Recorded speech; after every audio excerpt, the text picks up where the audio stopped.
ازيكم عاملين إيه؟ يا رب ان شاء الله تكونوا بخير. النهارده سؤال تكلم عن حكم الخلوة بالمخطوبة. يعني ايه بالمعنى العامي كده؟ يعني هل ينفع اتنين مخطوبين او قارين فاتحة يخرجوا مع بعض لوحدهم، يقعدوا مع بعض لوحدهم، يسافروا مع بعض لوحدهم؟ الشرع قال لا، ما ينفعش.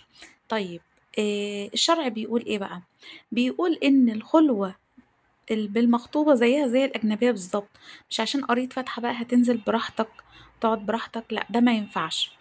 وده استدلوا عليه من قول النبي، قال: من كان يؤمن بالله واليوم الآخر فلا يخلون بامرأة ليس معها ذو محرم فإن ثالثهما الشيطان.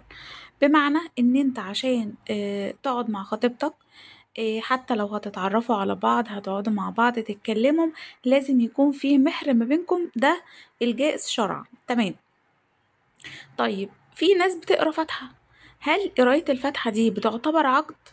لا، ما بتعتبرش عقد. يعني احنا بمعنى العامي بنستبارك كده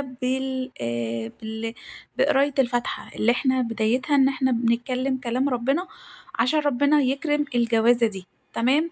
طيب خلاص، انا الاتنين قروا فاتحة وما اتفقوش وخلاص الموضوع انقضى على كده.